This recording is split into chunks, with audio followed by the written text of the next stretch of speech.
Hello friends, तो कल की क्लास में हमने आर्टिकल 19 तक का पार्ट देखा था।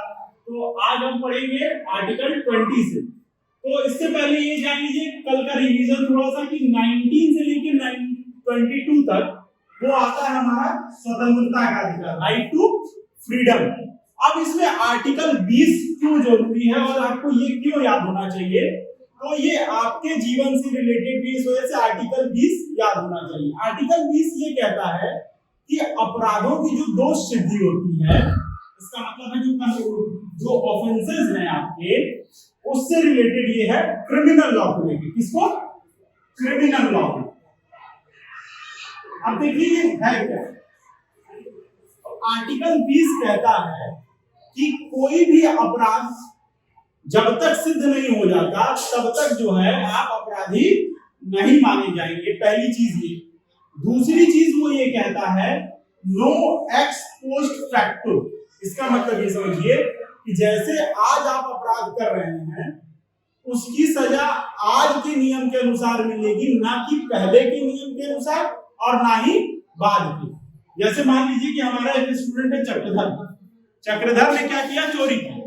ठीक, अब वो चोरी किया और उसको ये पता है कि चोरी की सजा 6 महीने है, लेकिन आपने उसको क्या बता दिया कि चोरी की सजा अब जो है फांसी की सजा होगी। अगर आप चोरी करते हैं तो क्या होगी? फांसी की सजा। तो चक्रधर तो गया, उसका जीवन तो गया।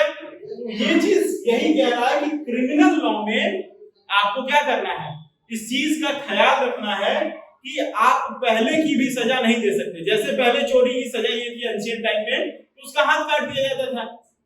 अब तो उसको तो पता नहीं था, तो चक्रधर क्या हो जाएगा? बिना हाथ के हो जाएगा। तो चक्रधर को बिना हाथ से बचाने के लिए उसको क्या दिया गया है? मूल अधिकार में ये कहा गया है कि चक्रधर तुम जो है बचे रहोगे कब तक? जब तक नो एक्स पोस्ट फैक्टो लागू रहेगा। अब दूसरी चीज ये देखिए, चोरी किया हो, चोरी करने के बाद पुलिस उसको पकड़ी, पहले खूब कूटी, कुटाया भी।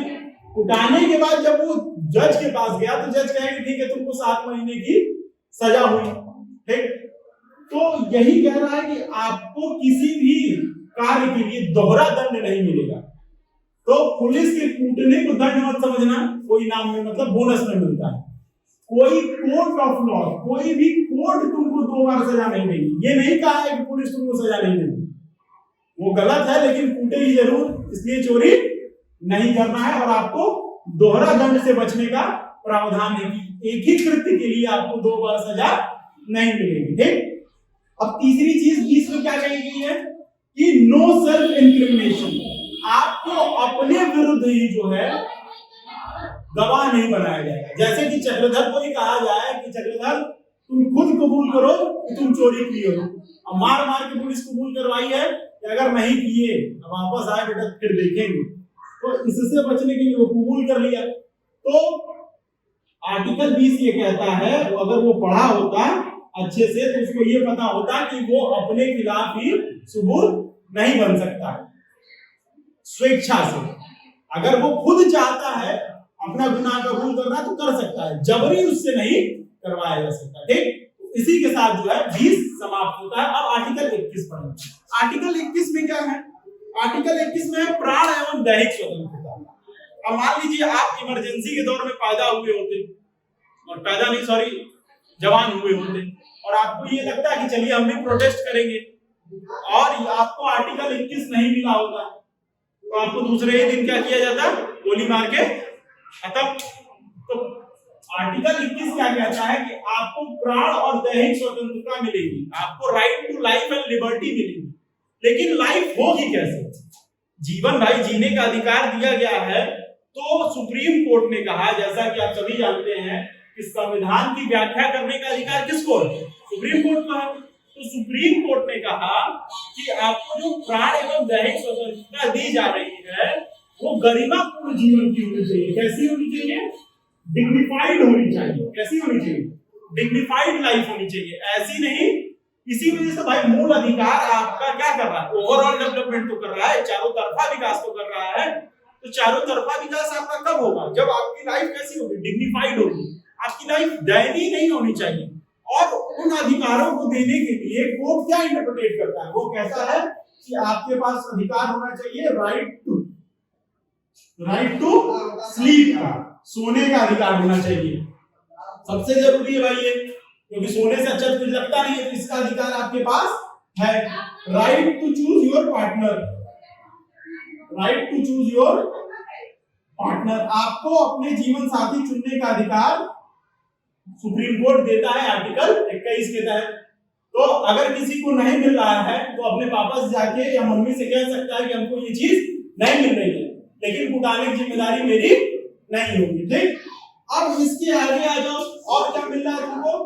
ट्रैवल अब्रॉड, विदेश जाने का भी अधिकार है, लेकिन अपने पैसे से, सरकार नहीं भेजेगी। ठीक, अगर पैसा है तो तुम विदेश जा सकते हो, घूम के आराम से आइए। अब इन चीजों से हमको क्या समझ में आया कि जीवन जीने के लिए जो भी मुख्य बातें हैं वो सब आर्टिकल 21 में आती है। तो सबसे मुख्य बात क्या है भाई? जीवन आपका तब सफल होगा जब आप शिक्षा प्राप्त करेंगे, और शिक्षा का अधिकार 21 में नहीं दिया हुआ था पहले, तो उस शिक्षा के अधिकार को जोड़ा गया 21A में। अब कब जोड़ा गया इसको, ये क्वेश्चन पूछता है, तो वो जोड़ा गया 86 अमेंडमेंट एक्ट 2002 में। और क्या जोड़ा गया? शिक्षा का अधिकार, राइट टू एजुकेशन। जब तक पढ़ोगे नहीं तब तक कुछ होने वाला नहीं है, इस वजह से शिक्षा का अधिकार सबसे जरूरी है। अब इसमें एज ग्रुप पूछता है, जो लोग सोचते हैं सबको शिक्षा का अधिकार है, नहीं। आर्टिकल 21 के तहत सिर्फ 6 से 14 साल के बच्चों को क्या है? फ्री एंड कंपल्सरी एजुकेशन है, उनकी शिक्षा क्या है? मुफ्त में।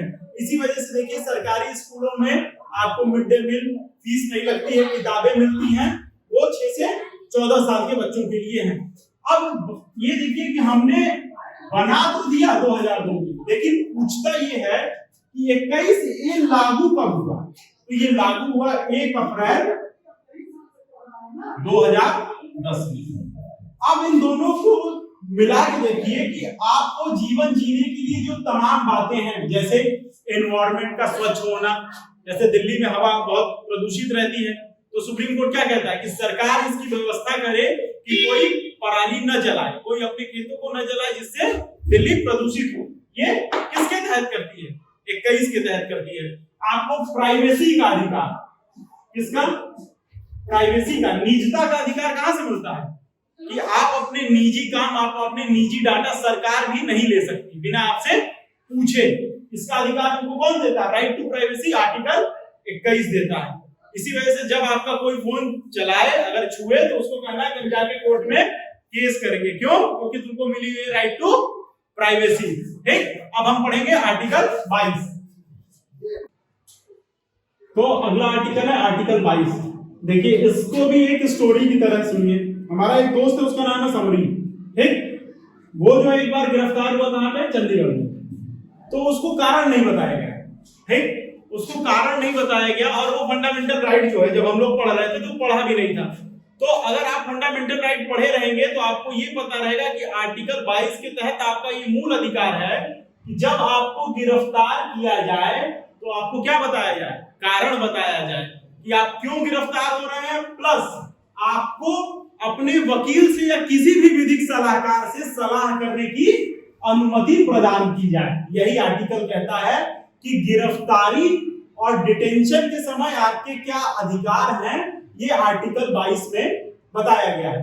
तो जब वो जेल गया तो पहली चीज उसके साथ ये हुई कि उसको पहले 20 घंटे लोग खूब मारे। अब वो कर क्या रहा था? प्रदर्शन कर रहा था यूनिवर्सिटी चुनाव को लेके। तो उसको ये भी चीज नहीं पता थी कि 24 घंटे के अंदर आपको कहां पहुंचना है? मजिस्ट्रेट के पास पहुंचना है। ठीक, और मजिस्ट्रेट के पास 24 घंटे के अंदर पहुंचना है, जिसमें से यात्रा का समय छोड़कर, एक्सक्लूडिंग जर्नी आवर। मतलब जैसे तुमको चंडीगढ़ से पटियाला कोर्ट लाया जा रहा है, तो पटियाला कोर्ट लाने का समय छोड़कर 24 घंटा। ठीक, अब ये नहीं कि तुम जाके वहां कोर्ट जज साहब से चिल्लाने लगे सर 24 घंटा से ज्यादा हो गया, पटियाला कोर्ट आने में देर हो गई, तो वो तुमको जो है कहेंगे कि नहीं, पूरा पढ़ो, अच्छे से पढ़ो, इसमें क्या है? यात्रा का समय छोड़कर है। अब कभी कभी ये होता है कि एक बार जब आप जेल चले जाते हैं तो आपका नाम जो है रजिस्टर हो जाता है, उसका भी हुआ। तो होता ये है कि जैसे ही कोई विरोध प्रदर्शन की बात आती थी तो उसको जो है प्रिवेंटिव डिटेंशन में पहले ही गिरफ्तार कर लिया जाता है। निवारक निरोध क्या होता है कि आपको सरकार को ये लगे कि आप जो है दंगा फसाद करवा सकते हैं या आप कुछ ऐसा करवा सकते हैं जिससे जो है पब्लिक ऑर्डर बिगड़े, ठीक। तो अगर हमारे यहाँ यूनिवर्सिटीज में, दिल्ली में कुछ भी होता था तो सबसे पहले समरी को जो है क्या किया जाता था, प्रिवेंटिव डिटेंशन में वो जो है चला जाता था। अब सबसे बड़ी बात ये है कि प्रिवेंटिव डिटेंशन 3 महीने से ज्यादा आप नहीं रख सकते, ठीक। और ये 3 महीने भी कब, जब एक एडवाइजरी बोर्ड, कौन, एडवाइजरी बोर्ड आपको कहे तब। अब इस एडवाइजरी बोर्ड में कौन रहेगा ये जानना जरूरी है। तो इस एडवाइजरी बोर्ड में या तो हाई कोर्ट के पहले यानी रिटायर्ड जज हो या अभी के जज हो या जज तत्कालिक जज हो, कोई भी हो, हाई कोर्ट के जज के नीचे का व्यक्ति एडवाइजरी बोर्ड में नहीं रहेगा, ठीक। तो अब हमने इसमें निवारक निरोध में 3 बातें सीखी। क्या कि पहले समरी को गिरफ्तार करो तो उसको कारण बताओ, कारण बताया तो 24 घंटे के अंदर उसको कहां ले जाओ, कोर्ट ले जाओ, जिसमें यात्रा का समय छोड़ दो। उसके बाद अगर उसका निवारक निरोध के तहत गिरफ्तारी करते हो, प्रिवेंटिव डिटेंशन है, तो तुम उसको 3 महीने से ज्यादा नहीं रख सकते, वो भी किससे, एडवाइजरी बोर्ड से पूछने के बाद। और उस एडवाइजरी बोर्ड में किसी भी हाई कोर्ट के या तो अभी के न्यायाधीश या रिटायर्ड न्यायाधीश होने चाहिए। अब आ जाइए 23-24 में। एक तो सीधे क्वेश्चन ये पूछता है कि शोषण के विरुद्ध अधिकार किन आर्टिकलों में दिया गया, ठीक। तो वहां आपको ऑप्शन में ये दोनों रहेगा, तो 23-24, ठीक है। राइट अगेंस्ट एक्सप्लॉयटेशन, कि आपका कोई क्या नहीं करेगा, एक्सप्लॉयटेशन नहीं करेगा, आपका शोषण नहीं करेगा, पहली चीज। तो इसमें जब 23-24 दिया है तो शोषण नहीं करेगा, तो शोषण में क्या क्या आता है ये चीज 23 और 24 में बताई गई है। तो 23 में यह बताया गया है कि किसी भी प्रकार का देह व्यापार और बलात्श्रम यानी forced labour and human trafficking नहीं की जाएगी। इसका मतलब आपसे अगर कोई घर में जबरी काम करा रहा है तो ये कह सकते हो कि हमसे क्या हो रहा है, फोर्स्ड लेबर कराया जा रहा है, और उसके खिलाफ जाके केस कर दो। अगर कोई बड़ा भाई बहन है और परेशान कर रहा हो तो कहो कि हम तुम्हारे खिलाफ जो है आर्टिकल 23 के तहत सीधे सुप्रीम कोर्ट जाएंगे। तो फोर्स्ड लेबर, ह्यूमन ट्रैफिकिंग, देह व्यापार, ये सीधे से मना है। लेकिन इसमें एक प्रावधान ये भी लिखा है कि अगर सरकार पब्लिक ऑर्डर और पब्लिक वेलफेयर के लिए कोई चीज आपसे सेवा मांगती है तो आपको देनी होगी। जैसे कि आपसे कहा गया कि सफाई में हिस्सा लीजिए, सारे शिक्षक जो है वो सफाई में अपना योगदान देंगे, तो आप ये नहीं कहेंगे कि सफाई का तो आप उनको पेमेंट देते नहीं है, ये फोर्स लेबर हुआ। नहीं, जब आप पब्लिक वेलफेयर के लिए कुछ करेंगे तो वो फोर्स लेबर में नहीं आएगा। अब 24 में क्या है, तो 24 में बच्चों को स्पेशली बचाया गया है जिनकी उम्र 14 साल से कम है। अब आपको ये चीज याद रखना है कि बिलो 14 इयर्स वो एज सीधे पूछता है कि आर्टिकल 24 में बिलो 14 इयर्स के जो बच्चे हैं उनको हैजार्डस प्लेस पे नौकरी नहीं करने देना है। ऐसी जगह जहां उनकी जान को खतरा हो, जैसे माइंस या चूड़ी बनाने वाली फैक्ट्री, उससे बच्चों की आंख चली जाती है। इन जगहों पे जो है पटाखे बनाने वाली फैक्ट्री, इन जगहों पे आप 14 साल से कम के बच्चों को जो है नौकरी पे नहीं रख सकते। अब देखिए ये हमारे मूल अधिकार में दिया है, लेकिन हमारी संसद ने कानून भी बनाया है जिसके तहत आप बच्चों को कहीं भी नौकरी पे 14 साल से कम उम्र के बच्चों को नहीं रख सकते, ठीक। लेकिन वो फंडामेंटल राइट के तहत नहीं आता, इसी वजह से सवाल बार बार पूछता है। आपको लगता है कि 14 साल से कम उम्र के बच्चों को कहीं नहीं रख सकते, वो एक अलग कानून है, ठीक। लेकिन आपसे अगर मूल अधिकार के कानून पूछेगा तो आपको यही बताना है कि 14 साल से कम उम्र के बच्चों को जो है हैजार्डस प्लेस पे एम्प्लॉयमेंट की क्या है, मनाही है। अब हम पढ़ेंगे धर्म की स्वतंत्रता के आर्टिकल्स 25 से लेके 28 तक। अब हम पढ़ेंगे आर्टिकल 25 से लेके 28 तक। क्यों? इसके अंदर आता है right to freedom of religion, धर्म की स्वतंत्रता है आपके पास। अब धर्म की स्वतंत्रता से क्या तात्पर्य है? धर्म की स्वतंत्रता से तात्पर्य यह है कि आपको स्वतंत्रता है अपने धर्म से संबंधित जो आपके आचरण है उनको फॉलो करने की, आपको कौन सा धर्म मानना है, धर्म परिवर्तन की, इन सभी की क्या चीज है आपको भारतीय संविधान ने स्वतंत्रता दी है। तो अब आर्टिकल वाइज हम पढ़ेंगे कि क्या आर्टिकल में हमारे लिखा है। तो पहले तो ये जानिए कि किस आर्टिकल से किस आर्टिकल के बीच धर्म की स्वतंत्रता आती है, तो वो है आर्टिकल 25 से आर्टिकल 28 तक। अब आर्टिकल 25 में ये कहा है कि अंतःकरण, ये क्या है, अंतःकरण की मतलब होता है अंतरात्मा की, कॉन्साइंस, इसकी कॉन्साइंस की आवाज मानने की, मतलब आपकी अंतरात्मा जो कहती है उसको मानने का आपके पास क्या है, स्वतंत्रता है, फ्रीडम है, ठीक। और धर्म की बातें मानने की, धर्म द्वारा किए गए जो आचरण बताते हैं धर्म जैसे, उनको करने की और उनको प्रचार की आपके पास स्वतंत्रता है। अब देखिए धर्म के आचरण में जो है इसमें साफ साफ लिखा हुआ है कि सिखों को किरपाट रखने की स्वतंत्रता है। ये क्या है, उनका धार्मिक आचरण है, ठीक। दूसरा, इसमें एक बात ये कही गई है कि जितने भी हिंदू इंस्टीट्यूशंस होंगे, जितने भी हिंदू संस्थान होंगे, उनमें हिंदुओं के सभी क्लास को जाने की आजादी होगी। इसका क्यों इसको स्पेशली जोड़ा गया, आजादी के समय जो है वर्ण व्यवस्था और जाति व्यवस्था इतनी हावी थी कि कुछ जातियों को, कुछ वर्णों को जो है मंदिर में जाना और कुछ धर्म अनुष्ठान करना जो है उस पर पाबंदी लगाई गई थी। तो हमारे संविधान ने उनको आजादी दी कि हिंदू इंस्टीट्यूशन, जो हिंदू के धार्मिक संस्थान हैं, उनमें हिंदू के किसी भी क्लास को नहीं रोका जाएगा वो काम करने के लिए। अब यहाँ हिंदू से मतलब क्या है, यह भी आर्टिकल 25 के सब क्लॉजेस में डिफाइंड है। यहाँ हिंदू से मतलब है सिख, जैन, बुद्ध और सनातन धर्म, ये सारे मिला के क्या बनाएंगे, हिंदू इंस्टीट्यूशन या हिंदू रिलीजन। यहाँ रिलीजन से मतलब नहीं है, ये चारों को मिला के जो है वो बनाया गया है हिंदू यहाँ पे, ठीक। तो अब आप एक चीज क्या समझे कि आपको अपने धर्म के प्रचार प्रसार की, अपने धर्म के आचरण की और अपने धर्म को मानने की क्या है, स्वतंत्रता है। और ये सारी बातें किसमें कही गई है, आर्टिकल 25 में। अब जब आप धर्म को अपने मानते हैं, ठीक, और उसका आचरण करते हैं, तो उससे संबंधित प्रबंधन का भी अधिकार आपके पास है, ठीक है। आपके धार्मिक कार्य होंगे ना, जैसे आप मंदिर जाते होंगे, मस्जिद जाते होंगे, गिरजाघर जाते होंगे, तो ये क्या है, धार्मिक कार्य है। इसका प्रबंधन भी तो होगा, जैसे गिरजाघर है उसका कोई प्रबंध करने वाला होगा, तो इसके प्रबंधन की स्वतंत्रता भी आपके पास है। और वो स्वतंत्रता कहाँ दी गई है, आर्टिकल 26 में। लेकिन आर्टिकल 27 भारत के जो है धर्मनिरपेक्ष वाले भाग को जताता है, बताता है कि भारत कैसे धर्मनिरपेक्ष है। वो आर्टिकल 27 इनडायरेक्ट रूप में कहता है, जो आप प्रस्तावना में पढ़ते हैं। तो आर्टिकल 27 कहता क्या है, आर्टिकल 27 ये कहता है कि अगर राज्य किसी एक धर्म के प्रचार के या प्रमोशन के लिए आपके ऊपर टैक्स नहीं लगाएगी, अगर वो टैक्स आपके ऊपर बाध्यकारी भी नहीं होगा। इसका मतलब क्या है कि अगर किसी पर्टिकुलर रिलीजन को लेकर टैक्स है तो आपको उसको न देने की आजादी है। आप ये कह सकते हैं इससे सिर्फ एक धर्म का उत्थान है, मैं ये टैक्स नहीं दूंगा तो राज्य आप पे क्या करेगा, बाध्य नहीं कर सकता। अगर करता है तो आप जो है सीधे कहां जा सकते हैं, सुप्रीम कोर्ट। यही कहता है आर्टिकल 27 में कि freedom as to payment of taxes for promotion of any particular religion.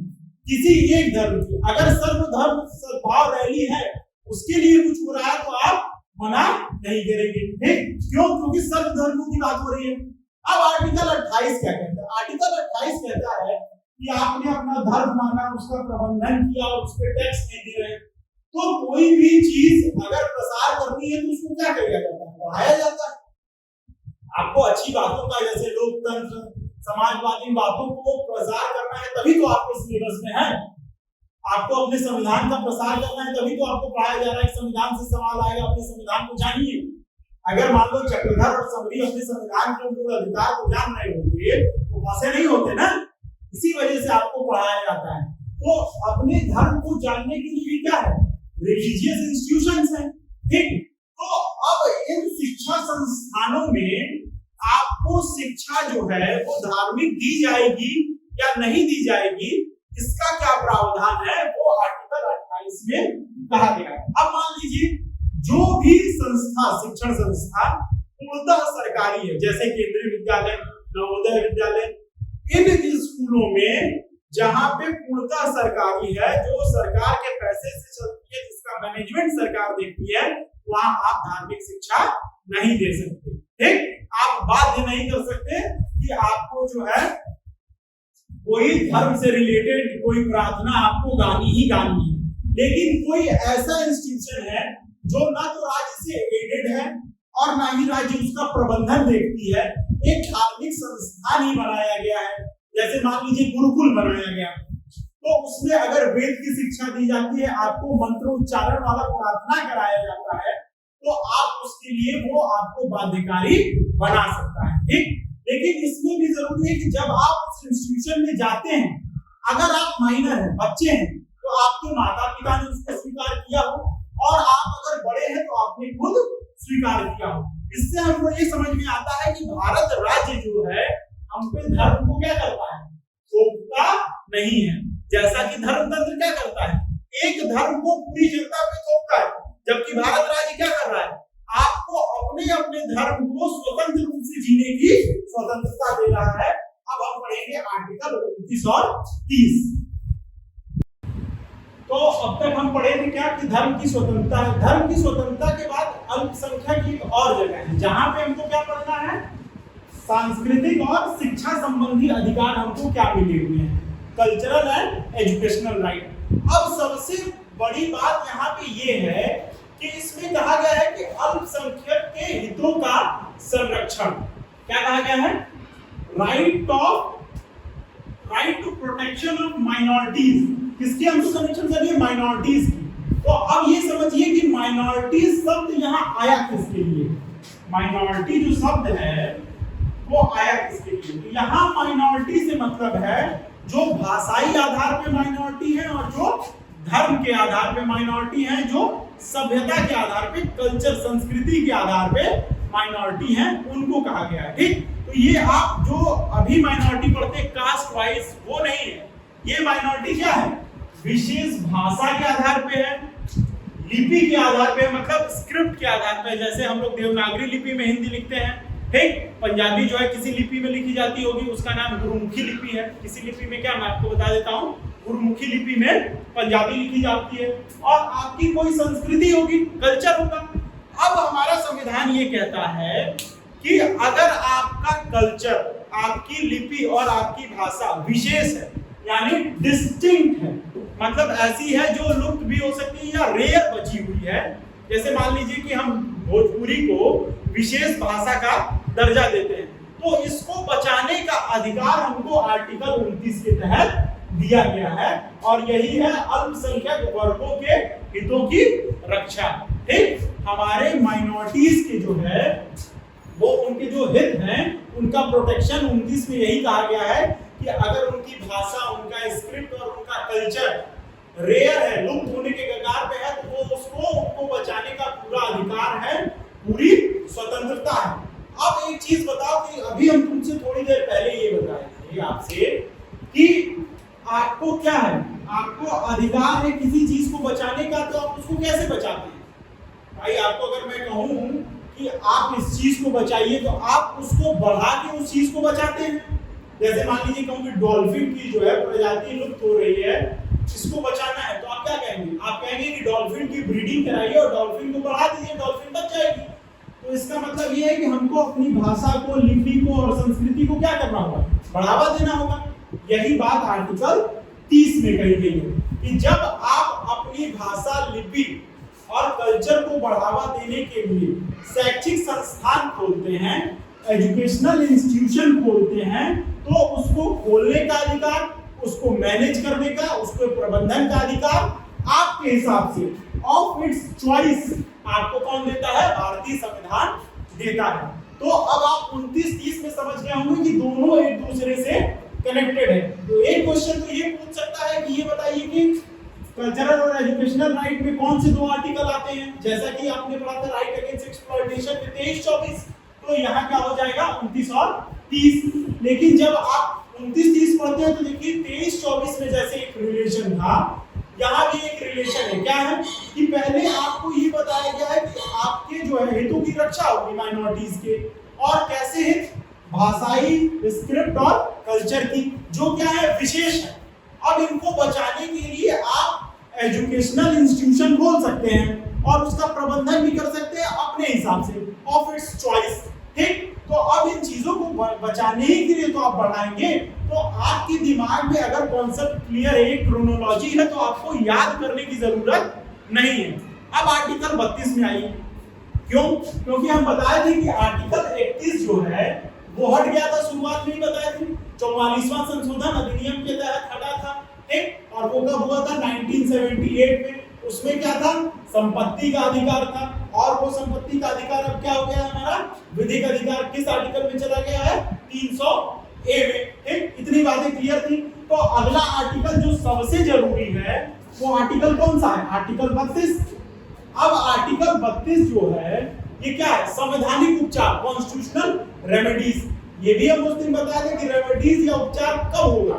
जब आपके हितों का, जैसे मान लीजिए 29-30 में जो बातें कही गई हैं, इसका कोई नहीं मान रहा है या इससे आपको परेशान कर रहा है, परेशान इन द सेंस कि आपको सरकार रोक रही है कि नहीं हम आपको आजादी नहीं देते हैं माइनॉरिटी इंस्टीट्यूशन खोलने की, तो आप सीधे कहां जाएंगे? सुप्रीम कोर्ट जाएंगे। इसका अधिकार कौन देता है? आर्टिकल 32 देता है। और बिना उपचार के मूल अधिकारों का होना क्या है? व्यर्थ है। इसी वजह से डॉक्टर B.R. अम्बेडकर जो है, बाबा साहब कहते हैं कि ये संविधान की आत्मा है। क्या है? सोल ऑफ कॉन्स्टिट्यूशन है। कौन है? आर्टिकल 32। तो सवाल में जब भी पूछे कि B.R. अम्बेडकर के अनुसार संविधान की आत्मा किसको कहा गया है, तो वहां क्या हो जाएगा? आर्टिकल 32। अगर B.R. अम्बेडकर सर का नाम हटा दे, कहे कि सिर्फ संविधान की आत्मा बताइए, तो वो जब मैंने प्रस्तावना बताया था तो बताया था कि कौन होगा? प्रीएम्बल संविधान की आत्मा है। अगर B.R. अम्बेडकर के अनुसार पूछता है तो आर्टिकल 32। अब ये बताइए कि उपचार देने के लिए कोर्ट को कुछ करना होगा, कुछ आदेश देने होंगे, तो जो आदेश देता है वो विशेष आदेश देता है। और विशेष आदेश और आदेश में ऑर्डर और रिट में क्या अंतर है, पहले आप इस बात को समझिए। ऑर्डर जो होता है वो स्पेसिफिक नहीं होता है, मतलब हम आपको ऑर्डर देते हैं कि ये बॉटल उठाओ, ये कॉपी उठाओ, ठीक।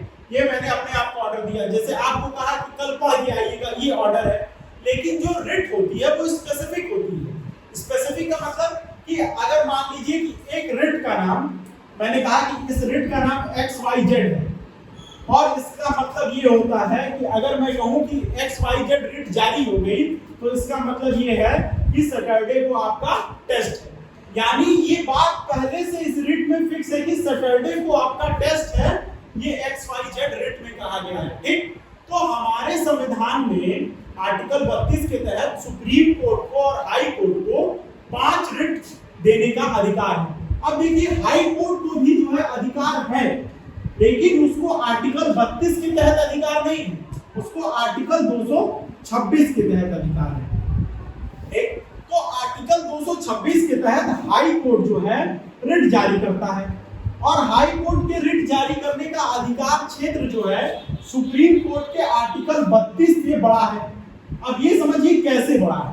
आर्टिकल 32 जब आप पढ़ते हैं तो सिर्फ फंडामेंटल राइट, मूल अधिकारों के हनन पे रिट जारी होता है, लेकिन हाई कोर्ट अगर 226 के तहत रिट जारी करता है तो वो दूसरी बातों पे भी, मूल अधिकार के अलावा भी किसी और बात पे भी क्या कर सकता है? रिट जारी कर सकता है, ठीक। तो आइए अब हम पढ़ेंगे पांचों रिट, ठीक। तो तुम लोग का ब्रेक 10 मिनट का। तो अब तक हम आर्टिकल 32 में ये पढ़े थे कि हाई कोर्ट और सुप्रीम कोर्ट रिट जारी कर सकता है, और रिट क्या है? एक स्पेसिफिक ऑर्डर है, उसी को रिट कहते हैं। तो अब वो 5 प्रकार के कौन से रिट हैं जो हमारे कॉन्स्टिट्यूशन में दिए गए हैं, वो हमको पढ़ने हैं। तो वो पांचों रिट जो है वो है हैबियस कॉर्पस, बंदी प्रत्यक्षीकरण, परमादेश मैंडेमस, प्रतिषेध प्रोहिबिशन, अधिकार परीक्षा क्वा वारंटो, और सर्टनरी उत्प्रेषण का रिट है। अब इन रिट्स में क्या कहा गया है इसको बारी बारी पढ़ना है। इस बात को ये समझ लीजिए कि ये सबसे इंपॉर्टेंट टॉपिक है पीसीएस का, क्योंकि हर साल रिट से जो है एक क्वेश्चन आता है। अगर फंडामेंटल राइट से 2 से 3 क्वेश्चन आते हैं तो एक क्वेश्चन किससे आता है? रिट से आता है। तो अब इस बात को आप खुद समझ सकते हो कि ये कितना इंपॉर्टेंट टॉपिक है। तो सबसे पहले हम पढ़ेंगे हैबियस कॉर्पस, बंदी प्रत्यक्षीकरण। अब रिट में सबसे अच्छी चीज ये है कि जो इसका नाम है वही इसकी मीनिंग भी है।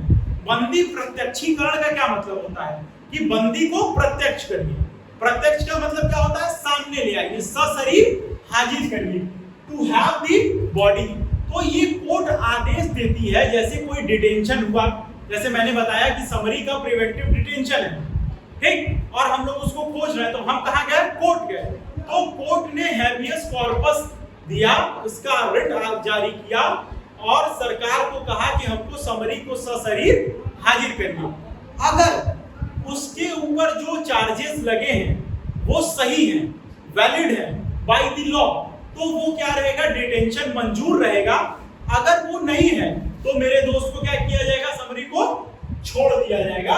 तो बंदी प्रत्यक्षीकरण में डिटेंशन फ्री का भी अधिकार होता है। और ये कौन जारी करता है? कोर्ट जारी करता है। कौन से कोर्ट जारी कर सकते हैं रिट? सिर्फ 2, एक सुप्रीम कोर्ट और एक हाई कोर्ट। तो अब आप ये समझ गए कि बंदी प्रत्यक्षीकरण, हैबियस कॉर्पस क्या है? बंदी को प्रत्यक्ष करना, सशरीर हाजिर करना ही बंदी प्रत्यक्षीकरण कहलाता है, ठीक। अब देखिए दूसरा हमको पढ़ना है परम आदेश।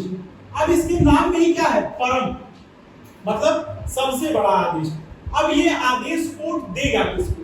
तो परम आदेश जो है, इसका मतलब मैंडेमस का मतलब होता है वी कमांड, हम आदेश देते हैं। हमसे तात्पर्य किसका है? कोर्ट से। कोर्ट किसको आदेश देगा? तो पब्लिक अथॉरिटी को, पब्लिक सर्वेंट को और पब्लिक गवर्नमेंट को कोर्ट आदेश दे सकती है। किस चीज का?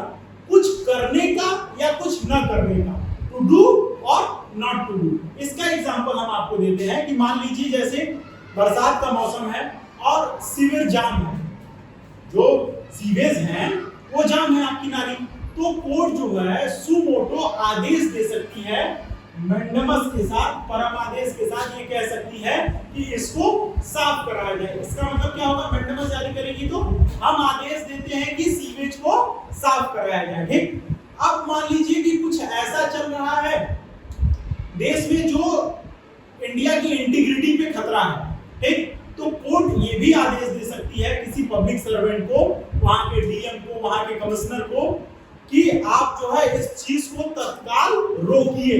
तो कुछ करने का या न करने का जो आदेश है वो मैंडेमस के थ्रू आता है। इस चीज को आप समझ लीजिए। तो अब आप समझिए कि बंदी प्रत्यक्षीकरण और परमादेश दोनों में उसके नाम से ही निकल के आ गया उसका। अब तीसरा है प्रतिषेध। प्रतिषेध, प्रोहिबिशन का क्या मतलब होता है? तो एक क्वेश्चन ये पूछता है कि कौन से ऐसे 2 रिट हैं जो कोर्ट लोअर कोर्ट को जारी करता है। हायर कोर्ट कौन सा होगा? सबसे हायर कोर्ट है सुप्रीम कोर्ट।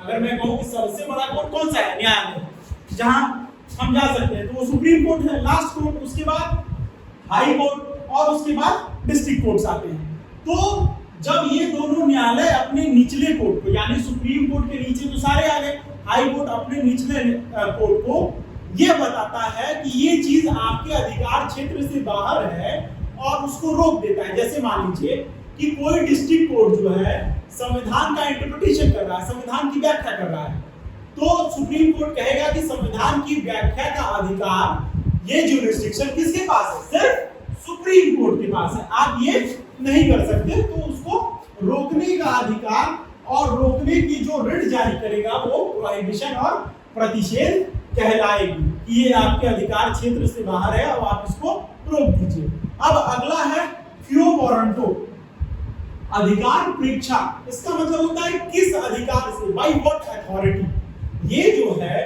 पब्लिक सर्वेंट या पब्लिक जो गवर्नमेंट उस पे होता है कि जब आप कोई ऐसा काम कर रहे हैं या ऐसे पद पे बैठे हैं जिसपे आपका अधिकार नहीं है। जैसे कि मान लीजिए आप by virtue of DM, district magistrate होने के नाते आप जो है किसी पद पे बैठते हैं।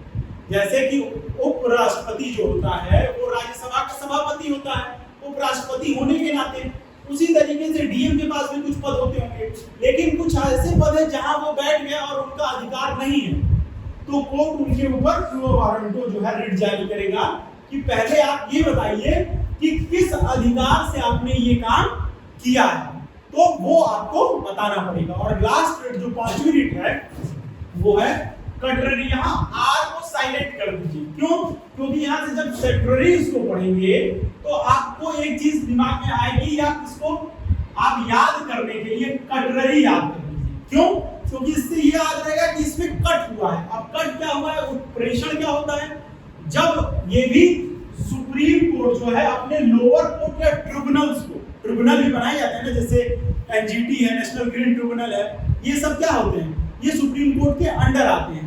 तो जब आप किसी ट्रिब्यूनल को या लोअर कोर्ट को ये आदेश देते हैं कि ये चीज जो है तुम्हारे अधिकार क्षेत्र से बाहर है और तुमने इस पे कार्रवाई चालू कर दी है या कार्रवाई करके परिणाम दे दिया है, तो सुप्रीम कोर्ट उत्प्रेषण को लगाता है, कटररी को लगाता है और कहता है या तो जो केस चल रहा है उसको ट्रांसफर करिए, या जो है उसको क्या करिए, जो आप परिणाम दिए उसको क्वैश डाउन करिए, यानी उसको खारिज करिए। ये अधिकार किसमें आता है?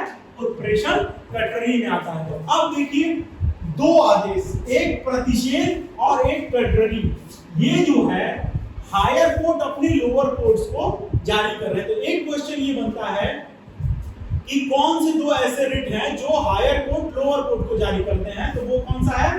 प्रतिषेध और उत्प्रेषण। ठीक। दूसरी चीज ये कि आपको मैच दी फॉलोइंग में आ सकता है, तो इस चीज को एकदम अच्छे से याद कर लीजिए कि आपको किसको किससे मैच करना है। मैं साइड हो गया हूं, आप अगर स्क्रीनशॉट लेना चाहते हैं तो ले लीजिए। और ये सबसे इंपॉर्टेंट पार्ट है फंडामेंटल राइट्स का। अब इसके आगे हम लोग पढ़ेंगे जो 3 आर्टिकल बच गए हैं, 33, 34 और 35, उसके बाद हमारा फंडामेंटल राइट खत्म। तो आर्टिकल 32 तक हम ये पढ़े थे कि हमें अगर कुछ दिक्कत है तो हम अपने उपचारों के लिए कहां जा सकते हैं? Supreme court. अब हमको पढ़ना है आर्टिकल 33, 34 और 35। ये इंपॉर्टेंट नहीं है लेकिन जानना हमारे लिए जरूरी है। अब आर्टिकल 33 ये कहता है कि जैसे भारतीय संविधान के भाग 3 में मूल अधिकार है और उस भाग 3 में जो मूल अधिकार दिए हुए हैं उसको मॉडिफाई करने का, अपनी तरीके से मॉडिफाई करने का, किसके लिए? आर्म्ड फोर्सेस के लिए, सशस्त्र बलों के लिए मॉडिफाई करने का अधिकार संसद के पास है, भारत की संसद के पास है, पावर ऑफ पार्लियामेंट है। क्या करने का? क्यों है ये? अब इस बात को समझिए। अगर सशस्त्र बलों को आप 19 का सी दे दें, संघ बनाने की आजादी दे दें, असेंबली की दे दें, तो जब तक उनका दिमाग सही है, इन द सेंस कि जब तक वो अपनी मोरालिटी पे काम करेंगे तब तक तो ठीक है। लेकिन ये भी तो हो सकता है कि उसमें कोई अनइथिकल हो, जिसकी अपनी नैतिकता ना हो, तो वो क्या कर सकती है? अगर सशस्त्र बलों को आप संघ बनाने का अधिकार देते हैं तो अगर उनकी नैतिकता का ह्रास होता है तो वो भारत की अखंडता के लिए खतरा हो जाएंगे। तो इसीलिए भारतीय संविधान ने संसद को ये शक्ति दी है कि इस पार्ट में मॉडिफाई करे, किसको? राइट्स को। कौन से राइट्स को? जो इस पार्ट में दिए हुए हैं, कन्फर्ड बाय दिस पार्ट, यानी भाग 3 में जो अधिकार दिए हुए हैं उसको क्या करे? अपने हिसाब से मॉडिफाई करे। किसके लिए? आर्म्ड फोर्सेस के लिए, ठीक, और उनके एप्लीकेशन के लिए, कि उनको कौन सी बातें माननी है और कौन सा मूल अधिकार नहीं मिलेगा। ये बात कही गई है आर्टिकल 33 में। अब आर्टिकल 34 में भी इसी तरीके की बात की गई है कि अगर भारत के किसी क्षेत्र में मार्शल लॉ लगा है, मार्शल लॉ का एक तरीके से आप ये नहीं कह सकता कि एग्जैक्ट मीनिंग ये है, लेकिन सैन्य शासन है, तो उस जगह पे आपको इस भाग 3 का कुछ अधिकार नहीं मिलेगा, ऐसा आर्टिकल 34 कहता है, ठीक। और इसपे भी अधिकार कौन सा मिलेगा नहीं मिलेगा मार्शल लॉ के दौरान, इसका अधिकार किसके पास है? तो भारतीय संसद के पास है। स्टेट लेजिस्लेचर के पास, यानी विधानमंडल के पास कोई अधिकार नहीं है मूल अधिकार को लेकर। उनके पास ऐसी कोई शक्ति नहीं है कि वो मूल अधिकार में कोई भी परिवर्तन कर सके। तो आपको अगर मूल अधिकारों से परिवर्तन की कोई बात आती है तो आप सीधे उत्तर में केंद्र सरकार यानी हमारी भारतीय संसद का आंसर टिक करेंगे अगर ऑप्शन में है तो। अब 35 क्या है जो लास्ट है? तो 35 ये कहता है कि लेजिस्लेशन का मतलब विधि बनाने का अधिकार जो है किसके पास है? पार्लियामेंट के पास है, इसको इफेक्ट देने के लिए। जैसे एक एग्जांपल से आप इसको समझेंगे कि आर्टिकल 17 है, उसमें अस्पृश्यता का अंत है। तो आर्टिकल 17 में जब अस्पृश्यता का अंत है तो ये तो नहीं बताया गया ना आर्टिकल 17 में कि अस्पृश्यता का अंत होगा और कैसे होगा। इसका मतलब ये है कि आप अगर छुआछूत करते हैं, अनटचेबिलिटी जैसी अनएथिकल चीज को प्रैक्टिस करते हैं तो आपको क्या सजा मिलेगी या आपके साथ क्या होगा। तो पार्लियामेंट को अधिकार है कि इन बातों को लागू करने के लिए वो विधि बनाए। तो पार्लियामेंट ने क्या विधि बनाई? सिविल राइट एक्ट 1955, जिसके तहत आपको अनटचेबिलिटी पे जेल भी होती है, जुर्माना भी होता है और आप भारत में चुनाव भी नहीं लड़ सकते। तो इसी तरीके से और किसी बात की, जैसे मान लीजिए आर्टिकल 15 ठीक, तो उसमें क्या है कि महिलाओं और बच्चों को क्या दिया जाएगा? प्रोत्साहन दिया जाएगा। तो महिलाओं का रिजर्वेशन बनाने का जो विधि है वो किसके पास है? पार्लियामेंट के पास है। और वो किसको लागू करेगी? फंडामेंटल राइट को लागू करेगी और उसके तहत हम पंचायत में 1/3 आरक्षण देते हैं। तो इस बात को ये समझिए कि पार्लियामेंट के पास अधिकार है इस बात का कि पार्ट 3 में जो बातें कही गई हैं उसके लिए अलग से विधि बनाने का। ठीक, इसी के साथ हमारा फंडामेंटल राइट खत्म होता है और फंडामेंटल राइट के हमने हर एक आर्टिकल 12 से 35 तक अच्छे से पढ़ लिए। अब एक चीज आप याद रखिएगा कि इसमें कोई ऐसी चीज नहीं है जो आपके लिए अनइम्पोर्टेंट हो, आपके लिए सब इम्पोर्टेंट है। फंडामेंटल राइट से कुछ भी पूछ देता है, उसका नेचर कि वो जस्टिसिएबल है या नहीं, वो किसके खिलाफ मिली है, तो प्राइमरी अगेंस्ट स्टेट मिला है, उसका जो है नेगेटिव स्टेचर है, इस तरीके की बातें। अब अगला हमारा चैप्टर होगा राज्य के नीति निर्देशक तत्व। इसी के साथ धन्यवाद।